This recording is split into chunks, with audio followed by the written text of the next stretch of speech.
to create things, to manifest things. The Andromedans are heavily used holographics. Whatever they need, they create holographically. It is physically there, but when they're done with it, they turn off the switch and it's gone. It doesn't just sit there. All right? Like if you go home and your couch, you go away for a year, that couch sits right there. They are amazed at how much energy we put into creating things. Things. Just things. Little tchotchkes that you put on the shelf. Books. You know, all those things take an intense amount of energy to create. They're amazed that we have this ability. The other thing that amazes them is they're also amazed at how easily we can allow our own kind to starve, to go homeless, and to kill each other. They do not understand that at all. Okay, and destroy our environment. One experience, I'll give you two experiences. One experience was with Theseus. I had just come up on board, and I was being led into a room, and Theseus had been watching a television transmission from Chicago. And policemen had just shot a black man that was running away. And then the policeman apparently ran over and tried to save his life. Okay? Theseus turns to me and he says, I don't understand your race. I don't understand why one would try to take his life and then the next minute try to save it. I didn't have an answer. In fact, many times I don't have an answer. Another time, I came on board. I was living in Lake Arrowhead at the time, and Mornay was looking at a group of meters on the ceiling of his ship, and it was all about the ozone and the air, oxygen content in our atmosphere. And he looked very distressed, and I said, "What's the matter?" And he said, "Don't they understand that all of this is here because they need it? They don't understand how we can just so carelessly destroy our environment." Now, folks, I want to share something with you. If there was not divine intervention, which apparently there has been, March 23rd of 1994, if there has not been divine intervention, and I will cover that, according to the Andromedans, we would only have 41 years left worth of oxygen in our environment. 3,500 years ago, the oxygen content, they say, was at 35, fluctuated between 35 and 38% between the North and South Poles. Today, at its highest level, it's less than 18%.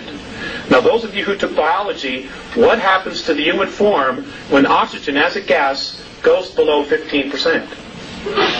We die. We suffocate. This is reality, folks. This is reality. This is not Peter Jennings. Okay? This, you know, I mean, we don't have anywhere else to go. You know, and for those, and this is just what I've been told, and for those of you who think there's going to be a rapture, you might be disappointed. And I'm not saying this to question your belief. I'm just telling you that there are much bigger forces going on here. Okay, next slide, please. Save the questions, sir, for later. Okay, please. Next slide, please. Okay, this is our solar system. There is life in all of these systems surrounding us. They have been coming here for years. For years they've been coming here. Okay, mythology, there's a shred of truth in all of it. The work that Zecharia Sitchin is doing, an absolutely fantastic book is called The Gods of Eden by William Bramley. I would suggest that those of you who have not read it, go get it in paperback version. It'll bring you right up to speed right away. It's wonderful. And he's not a UFO person, which is why I enjoyed it even more. All the truths, just let him right to it. In fact, there's more truth that the aliens are out there than they aren't. They just don't want you to know because they don't want you to know who you are. Because the minute we wake up, the game's over. They cannot control us. And if you look at our past history, if you read Zecharia Sitchin's books, we as a race, when we stand together, rebel against the gods, the ETs. We rebel because they have been, pardon my French, shitting on us for thousands and thousands and thousands of years and holding us back. Next slide, please. Okay, here's Earth. If we could just get a focus, thanks, honey. This is what's left of Maldek.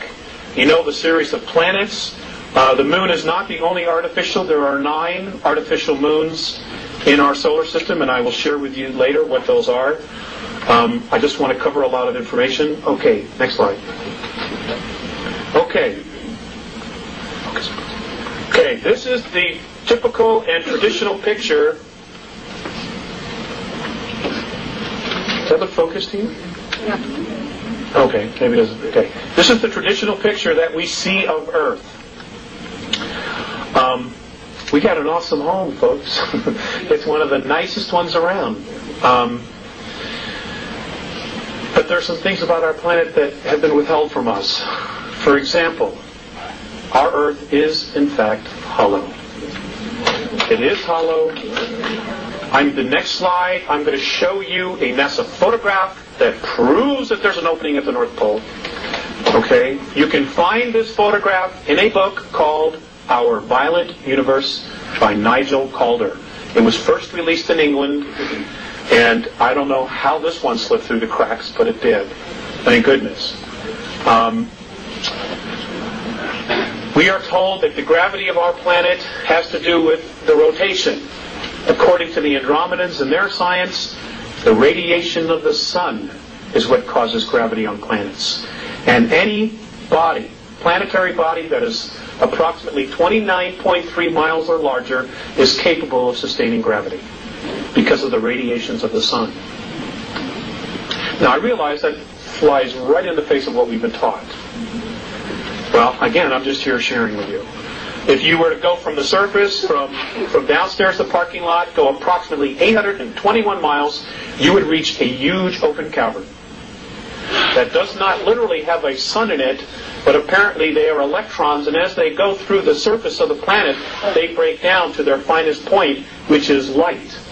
And that, at the very center of the planet inside, is the strongest force of gravity, and that is why they collect, and that is what is literally the aurora borealis. It is these electrons, these particles, coming out of the top once they have totally broken down, which is why it's almost in a circle. Almost always in a circle. Next slide. Okay, right here. This is just north of Greenland. This is exactly where Admiral Byrd said he flew in. Right there.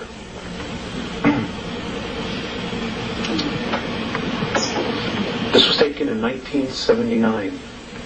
Now you mean to tell me the Gemini, the Mercury astronauts, the Apollo astronauts, when they came back, they missed this?